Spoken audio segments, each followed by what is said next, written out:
Handstand on Storm Point, we're going to World's Edge.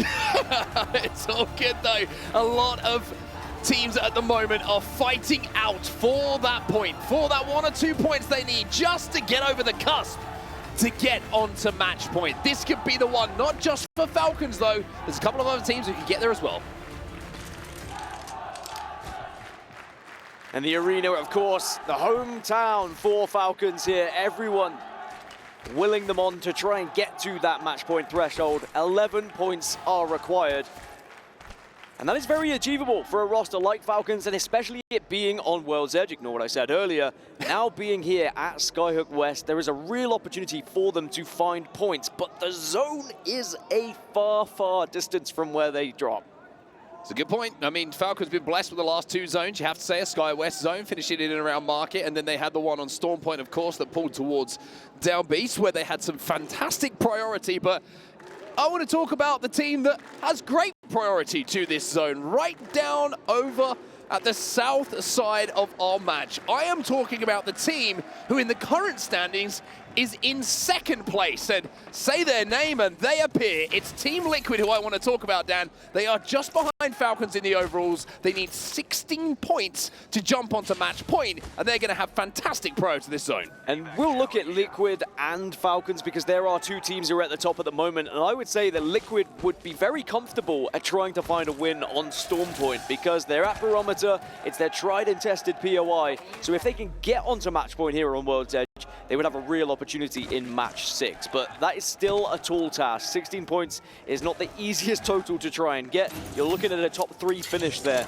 alongside some kills. The survey beacon, though, is going to give them some information as to where everyone else is going to be moving, and we'll have to see how they play. Yeah, I'm just trying to see if they have a ring console. Our feed at the moment is a little bit covered up onto launch site where they find themselves dropping, so it could be one of those games where we're talking about, hey, Liquid didn't have a ring console, so they don't know exactly where it's going. But just as we see that, you can see there actually is a ring console over at the dome that would have been hit. So Liquid have the info, but let's see what DRG do as they make their rotate. Yeah, DRG are going to be approaching the south side. There is going to be actually about 5-6 teams all moving south very quickly, and Guild being one of them as they continue to make their move through World's Edge here. And a lot of teams, I think, can get into good positions. I think one good thing about this zone is there's a lot of space to play. There's a lot of buildings that can be shared as well. So if you are going to be one of these buildings, you want to make it as less shareable as possible. And Watson can really help with that. Get some fences down and take as much space as you can. So Guild at the moment with the Watson fences down. They're going to be playing the northern side of launch site, trying to hold in the teams that are going to be coming from essentially the rest of World's Edge here. A lot of them are going to be, well, the majority, hey, all of them pretty much are going to be coming from the northern side as we do head down to that extreme south extremity as DMS now make their way towards Lava Siphon, where Twisted Minds will be located at the moment. You can see that on the third-person view we have going down at the moment. They'll be able to land in and around those blue bins, and Taskmaster, maybe he just missed the jump a little bit. Watch him jump up that zip line. Maybe I'm going to give him the benefit of the doubt there. He's just checking low ground. He was checking low ground. That's what I'd say to you if I didn't hit the zip line. I was going to say, is that your excuse that you would be going for? But it's clear. Just as we look around the rest of the map at the moment, it's Mizuchi who are on this eastern side. They're surrounded by both Blacklist and LGD Gaming. And remember, Mizuchi do drop down here towards the southeast side of the map, so they know there's a couple of stragglers around, because LGD, they've already lost one, and they're trying to get that banner, and they do get it. That's one of the benefits of having the crypto. Certainly going to be able to much easier access to getting back into the game, as you can see going in towards stacks now is going to be Mizuchi. Just the white armor though on Timmy, if I wasn't mistaken there, if my eyes didn't deceive me. Fnatic though, they're trying to move through that vault tunnel, but one of the toughest rotates I would say for making mistakes. Essentially Fnatic walking up that hill, there's a few rocks that you can get right on behind, and if you don't make the initial damage and you don't get an initial knock to clear the space, it can be one of the most treacherous paths to try and travel. Mizuchi though, I mentioned how white armors could be something that Timmy has. Well, Guild is not making him feel alone right now. He's also got white armor, so Mizuchi moving early, haven't been able to hit any Evo harvesters or really have anything to interact with to get those Evo up. They're going to have to do this old school, Dan. They're going to have to do the old school way. Bullets and damage. Yeah, I think sometimes when you don't have that pathing available to you and the zone starts coming towards you and you don't necessarily have the priority that some other people do, you kind of have to take a fight or at least do as much damage as possible from a distance just so you can try and join them on blue. But I imagine they won't push until they get to blue. as they are closing in. Speaking of closing in, Elevate have been moving from the north, and they're going to be arriving around the Grandma's house area into Lava Siphon. And that's actually been a very comfortable rotation for them because they're one of the last teams to go through the northern side. I think only Space Station, Aurora, and Falcons are going to be behind Elevate Bleed. And we speak about teams closing in on match point. Elevate Bleed still close as well. 17 points required for them. That is very achievable, all but difficult. Second and a third already for them, outside of the 14th and the 10th that they got in the 2 games, which kind of sandwiched those 2 in the middle. Fnatic, though, under a little bit of pressure. You can see some shots coming down from height, and that's going to turn into a knock and a finish as well. GHS trying to put the pressure onto them here, and Fnatic just kind of caught in a really, really difficult situation here. They initially wanted to rotate through the Vault tunnel, saw that that was taken, and now having to play on this side of the tunnel and inside of the building, trying to plan another escape essentially towards where that zone is going to be going, but GHS were there with all of those angles covered. Now you're going to see the EMP go down as well, which means any fences that might be inside of that building are going to be destroyed, and here comes the push. Well, can Fnatic hold as a 2 here? Yuka was just out of the way and did leave himself a little bit vulnerable. Now Fnatic do have the option of at least having the shields down, but GHS just looked far too strong here and should be able to close things out, and they will. Fnatic are our first team to fall in this lobby, but is there anyone else to maybe capitalize on the damage done by Fnatic? We'll go back to that later, because Stax has been stacked. Waltzing trying to get some shots down with that. Havoc will be able to back up here as the high ground of the triple stack building is going to be held by Mizuchi. Now Mizuchi 36 points, a little bit further away. It would have to be an extremely big game for them to get back into the contention of match point in this game.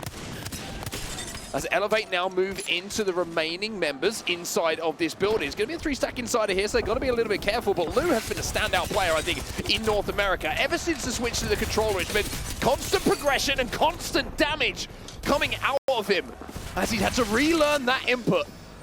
And now Zach Mazer looking to destroy the gen, and that is going to make grenades a real opportunity for damage here. This is a great CFQ as well to get that info as well. How much damage do you need? But Elevate have also taken a lot. Does not matter. Gaming Gladiators will be eliminated. Remember, it was originally GHS that were there. GG cleaned them up, but now Elevate come in and clean up the pieces as well. But it doesn't look like it's done just yet. Now SSG are having a sniff. It is a hot commodity over here. Everyone is moving through the same area of the map here. And I'll tell you for why. We were thinking, hey, maybe this is going down a launch site. Well, it's actually pulling back up to the north and towards where Elevate Bleed find themselves. Now, we do see some endgames down on that low ground, but essentially on a map overhead, we can see a little bit of Siphon still involved. We can see a little bit just of the platform outside of launch site, just to the north of the main part of the POI. As LG, speaking of Siphon, try and get some shots down, but there's a little bit of trapeze work going down in and around that zip line, making it a little bit difficult to get that knock. Most of the edge teams have been able to find their way to the edge of this circle as well. So for those teams who have moved very early, you're going to start to be greeted by arguably teams with better armor, looking to try and take some of the positions off of you and assuming your armor is not going to be as good as theirs. Actually, the only team that isn't within the zone or close to it is Aurora. It's a very late move for them. Falcon have been far quicker at moving down towards the south side here, and you can already see they have a red armor to work with as well, as it is going to be Blacklist International eliminated here in 17th position. And Mizuchi, they put those kills on the board, and they get that armor that they kind of needed, really. The Evo upgrades they were desperately looking for. Now they can just do a little bit more, command a little bit more space, and Mizuchi are the last team actually inside of stacks.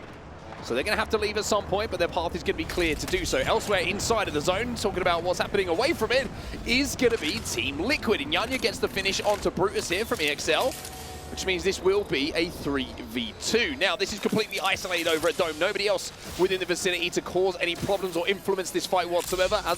Azazel, excuse me, as I put my teeth back in, will be able to hit the Harvester just to get a little bit more evo for his teammates. But unfortunately, it's looking like a rotate in towards stacks and a case of survival now for X-Cholos Laser, as Team Liquid will rack up those points and think about their next move as well. Well, Falcons are now going to be able to look over the revival of DMS, but also look at Aurora closing in at the same time. This seems to be a pattern here on World's Edge. Falcons and Aurora both arriving at a similar time and having to take a fight at some point, but it's the question from my end, will Aurora just try and get past this whilst there's a little bit of a distraction from DMS?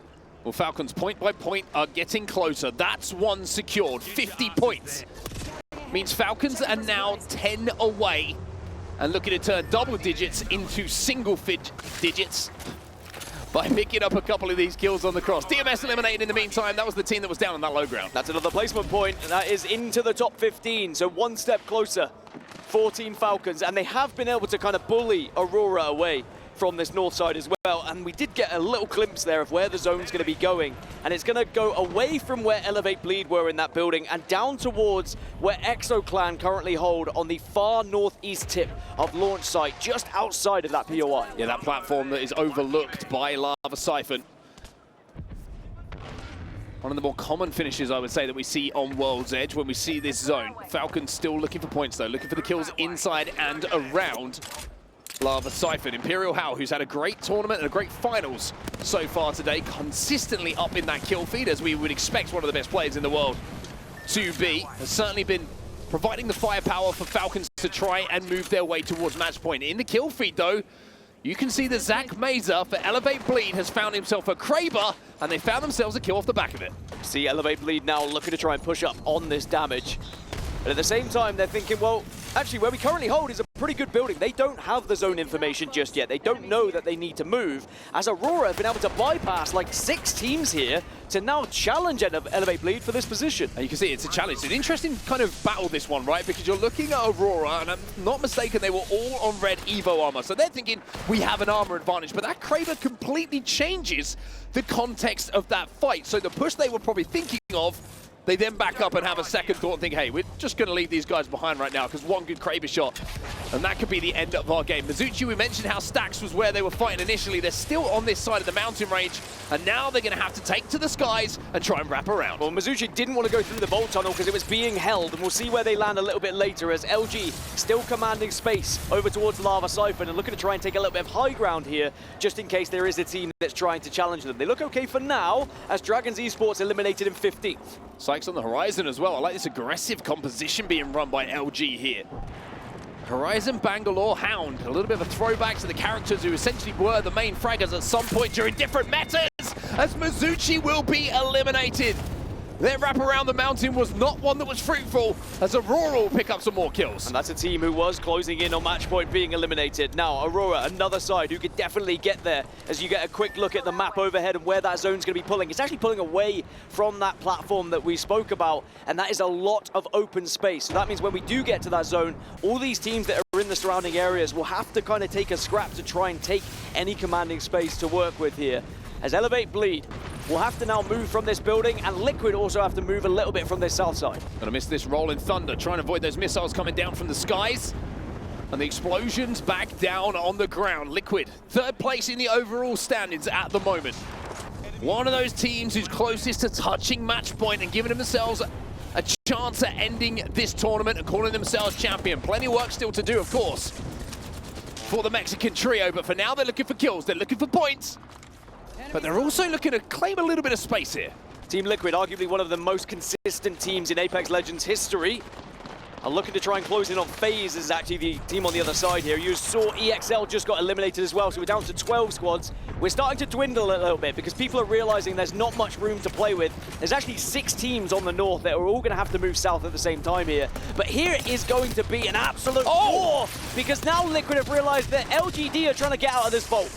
Yanya, barely any health to work with, but he got the knock onto Mingyi, and then that means that LGD will be down in numbers as the res will now come in. One thing that makes that a little bit more comfortable for Team Liquid here is, of course, the gold res. So now they can get back up to their feet with a little bit of armor, a little bit of health to play with, as Aurora will be eliminated. Elevate now down on this low ground. That's one of our teams who are chasing match point. They're gone. And Zach Mace's reward is a Kraber. Can you hit a shot, though? Because Lou's gone down, and now you're going to see another team try and send it. It's going to be LG on the other side of this one. Oh. They've done a lot of damage, has knocked the last remaining player. Funk is a player in front of him, but look at this spray. It's not good enough from Elevate Bleed. They will be eliminated as well. LG can't make it through either, as the carnage on that low ground will settle for just a second. LG, the last team to fall in this scuffle, was Liquid now down to 1. Yanya's on his own on the Bangalore. SSG have just lost their first. You can see Exhibit's gone now to try and give that extra information. It's Falcons that are going to be on the other side of this one. Zero's taking a lot of damage, but is just about alive here. They need to help him get this bat off. 8 points, Jim Burton's zone, not a good mix here. Zero's going to have to send this one himself. It's great damage, but he will fall as well. And Falcons will not hit match point here. SSG make themselves known, but for how long? It's going to be Koifel on his own against the world, but does take down the last remaining player as Team Liquid also fall. And now SSG in the last 6 and a gold reds to work with. There's still a chance here if you can get it off, but no, the push comes through. Oh, It's a shred and a half from Koifel. Koifel! Takes down 2 on his own. The man is standing tall here for SSG. 180's onto 1, knocks the second as well.